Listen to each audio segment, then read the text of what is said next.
ഇന്ന് നല്ല അടിപൊളി ഒരു ചിക്കൻ കറി ഉണ്ടാക്കുക. അതിനായിട്ട് നമ്മൾ പാത്രം അടുപ്പത്ത് വെച്ചു, എന്നിട്ട് എണ്ണ ഒഴിച്ച് ചൂടാവട്ടെ. ചൂടാകുമ്പോൾ നമുക്ക് കടുക് ഇടണം. പിന്നെ ബാക്കിയുള്ള സാധനങ്ങളൊക്കെ റെഡിയാക്കാം.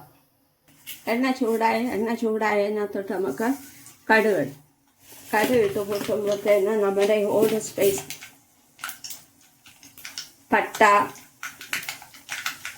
ഗ്രാമ്പൂ, ഒരേലക്ക ചതച്ച് അതൊന്ന് ചൂടായപ്പോഴത്തേന് നമ്മൾ അരിഞ്ഞ് വെച്ച സവാള എണ്ണയ്ക്കകത്തോട്ടിടുക.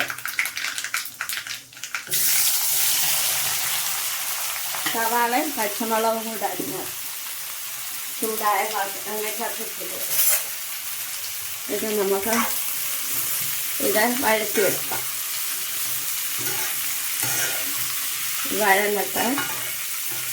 വഴഞ്ഞിട്ട് നമുക്ക് ബാക്കി കാര്യം ഏതൊക്കെ ഇൻഗ്രീഡിയൻസ് ആയിരുന്നിടുന്നത്, എന്തൊക്കെ ഇടണം എന്നുള്ളത് ഇത് വഴഞ്ഞ് കഴിയുമ്പോൾ കാണിക്കാം. സവാള എളുപ്പം വഴഞ്ഞ് കിട്ടാൻ വേണ്ടി നമുക്ക് സ്വല്പം ഉപ്പ് ഇതിനകത്തില്ല. ഇച്ചിരി ഉപ്പില്ല.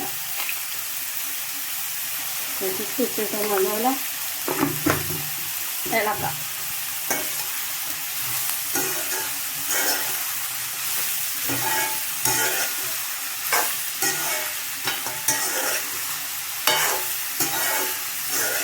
എളുപ്പം വഴഞ്ഞെടുത്താൽ നമുക്കൊന്ന് ചെറുനേരം ഒന്ന് അടച്ചു വെക്കാം.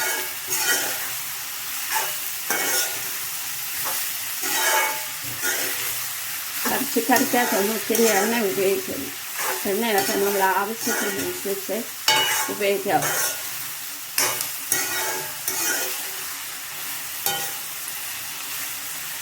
ഇത് അടച്ചു വെക്കാം.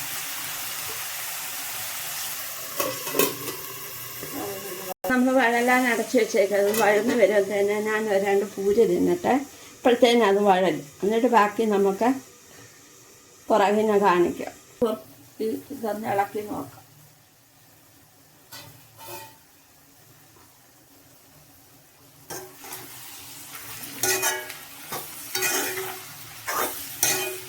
ചെറുതായിട്ട് വഴന്നിട്ടാണ് നമുക്ക് ഇനി കുറച്ച് ഇഞ്ചി വെളുത്തുള്ളി പേസ്റ്റ് ഇടാം. നമുക്ക് കുറച്ച് ഇഞ്ചി വെളുത്തുള്ളി പേസ്റ്റ് ഇടാം. ഒരു 1.5 സ്പൂൺ ഇടാം. കാരണം നേരത്തെ ചിക്കനകത്ത് ഇട്ടിട്ട് അത് കാരണം കുറച്ച് കാണും.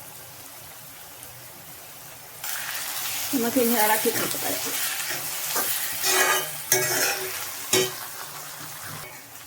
നല്ലോണം ഇളക്കിയിട്ട് ഇത് നമ്മുടെ സവാളയൊക്കെ ഒന്ന് വാടി വന്നിട്ടുണ്ട്. ഇനി കുറച്ച് ഒരു ബ്രൗൺ കളറാകുന്ന നമ്മുടെ നമുക്കിത് വഴറ്റാം.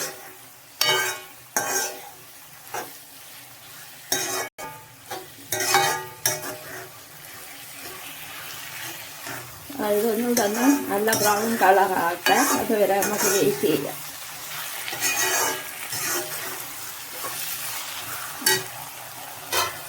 നമുക്ക് അടച്ചു വെച്ച് അതൊന്നാകട്ടെ.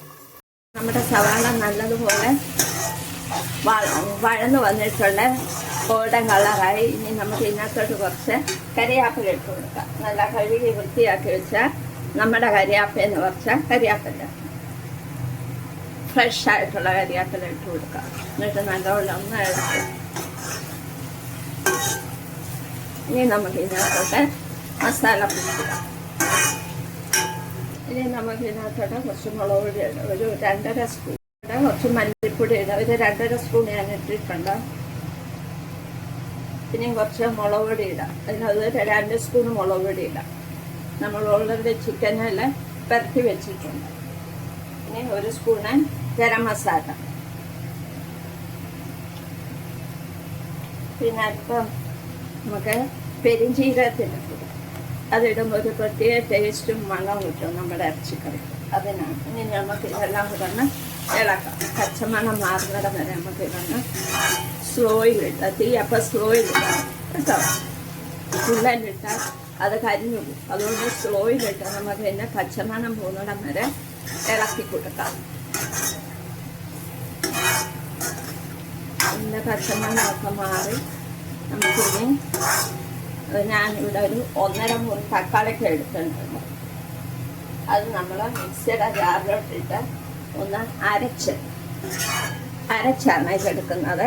അരച്ചായിട്ട് ഞാൻ അരിഞ്ഞെടുത്ത് ഇപ്പം നമ്മുടെ ഇങ്ങനെ ചെയ്യുമ്പോൾ നമ്മുടെ ഗ്രേവിക്കാണെങ്കിൽ ഒരു തിക്നെസ് കിട്ടും, നല്ലൊരു കൊഴുപ്പും എല്ലാം കിട്ടും, ഒരു ടേസ്റ്റ് കൂടുതലാവും, നമ്മുടെ ഗ്രേവിക്ക് ഒരു തിക്നെസ് ആകും. അതുകൊണ്ട് നമ്മൾ മാക്സിമം അരച്ചിടുന്നതാണ് നല്ലത്. അതിൻ്റെ പച്ചമണം പോകാൻ വേണ്ടി നമുക്കൊന്ന് ഇളക്കി കൊടുക്കാം. തക്കാളിക്കയുടെ പച്ചമണം പോകാൻ നമുക്കൊന്ന് ഇളക്കി കൊടുക്കാം.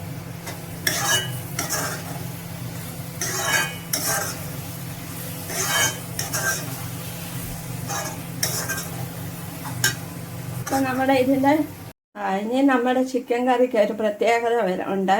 അത് നമ്മുടെ കറി വെക്കുന്ന ചിക്കൻ നല്ല സോഫ്റ്റ്നെസ് ആകാനും നല്ല ജ്യൂസി ആകാനും വേണ്ടി നമ്മൾ എന്നെ എടുക്കണം. ചിക്കൻ കഴുകി വാല വെച്ചിട്ട് അതിൻ്റെ വെള്ളമെല്ലാം വാർന്നു കഴിയുമ്പോൾ നമ്മൾ അതിനകത്തോട്ട് മുളക് പൊടി, മല്ലിപ്പൊടി, മഞ്ഞൾപ്പൊടി, കുരുമുളക് പൊടി, ഗരം മസാല, ഇഞ്ചി വെളുത്തുള്ളി പേസ്റ്റ്, തൈര് എല്ലാം കൂടിയിട്ട് നല്ലപോലെ ഇളക്കി അത് ഉപ്പ് ഇട്ടിട്ട് നമ്മൾ ഫ്രീസറിൽ വെക്കുക. കുറഞ്ഞ ഒരു അരമണിക്കൂറെങ്കിലും ഫ്രീസറിൽ വെക്കുക. ഇപ്പം ഞാൻ അതെടുത്തിട്ട് ഇപ്പം നമ്മളിപ്പോൾ ഈ പഴത്തി വെച്ചേക്കുന്ന മസാലയിലോട്ട് ഞാൻ അതിടാൻ പോവാം.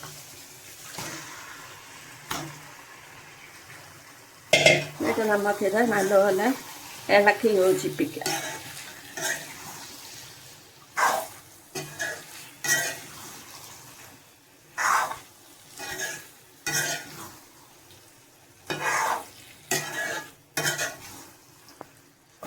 ഇതെല്ലാം ഇളക്കി യോജിച്ച് ചെന്നേരം നമുക്ക് ഇതൊന്ന് വെള്ളം ഒഴിക്കുന്ന നമുക്കൊന്ന് അടച്ചു വെക്കാം. ഒരു 5-10 മിനിറ്റ് നമുക്കിതൊന്ന് അടച്ചു വെക്കാം. ചിക്കനിൽ നിന്ന് വെള്ളം ഇറങ്ങിയിട്ടുണ്ട്. ഇത് നമുക്ക് ചിക്കൻ വേകാൻ ആവശ്യത്തിനുള്ള വെള്ളം ഒഴിച്ചു കൊടുക്കാം. ഇപ്പം ഞാൻ മസാല പരത്തി വെച്ച ചതുരത്തിലോട്ട് തന്നെ അല്പം വെള്ളം ഒഴിച്ച് ആ മസാല എല്ലാം കൂടെ കലർത്തി വെള്ളം ഒഴിച്ചു കൊടുക്കും. പിന്നെ നമുക്ക് ഗ്രേവിക്ക് ആവശ്യമായിട്ടുള്ള വെള്ളം ഒഴിക്കാം. അപ്പം നമുക്ക് ഗ്രേവി വേണമെന്നുണ്ടെങ്കിൽ വെള്ളം അതിൻ്റെ അനുസരിച്ച് ഒഴിക്കുക. നമുക്ക് അപ്പത്തിൻ്റെ കൂടെയും ചോറിൻ്റെ കൂടെയും ഒക്കെ കഴിക്കാനുള്ള ആവശ്യത്തിനുള്ള വെള്ളം നമുക്ക് ഒഴിച്ചു കൊടുക്കാം. അതിന് ഇത് കൂടാതെ ചിക്കനകത്തുനിന്ന് ഇനിയും വെള്ളം ഇറങ്ങും. അതുകൊണ്ട് നമുക്ക് ഇത്രയും വെള്ളം ഒഴിച്ചാൽ മതി. ഇനി ഇത് തിളച്ചിട്ട് നമുക്ക് അടച്ചു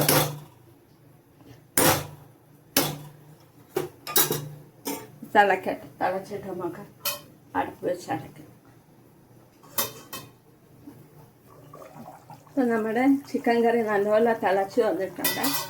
നമുക്ക് ഇനി ഇതൊന്ന് ഇളക്കി ഒന്നുകൂടെ യോജിപ്പിക്കാം. എന്നിട്ട് നമുക്കിത് അടപ്പ് വെച്ച് അടച്ച് സിമ്മയിലിട്ട് 10-15 മിനിറ്റ് ഇറച്ചി വേകുന്നിടം വരെ നമുക്കിത് സിമ്മയിലിട്ട് വേവിക്കാം. നല്ലപോലെ തിളച്ചിട്ടുണ്ട്. ഇനി നമുക്ക് നമ്മുടെ മനോഹരമായ രുചികരമായ ഇറച്ചിക്കറി ഇവിടെ തയ്യാറായിട്ടിരിക്കുന്നു. നമ്മുടെ ഗ്രേവിക്കൊക്കെ നല്ല തിക്നെസ് ഉണ്ട്. കണ്ടോ നമ്മുടെ ഗ്രേവിയൊക്കെ നല്ല തിക്നെസ് ആയിട്ട് വന്നിട്ടുണ്ട്. നമ്മുടെ ചിക്കനൊക്കെ പൂ പോലെ നല്ല സോഫ്റ്റായിട്ട് മുറിഞ്ഞു വരുന്നു. കണ്ടോ?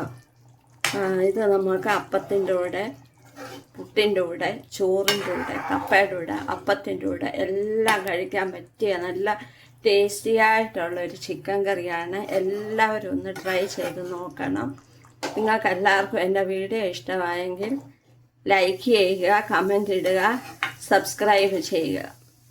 വീണ്ടും ഒരു വീഡിയോ ആയിട്ട് വരുന്നിടം വരെ നന്ദി, നമസ്കാരം.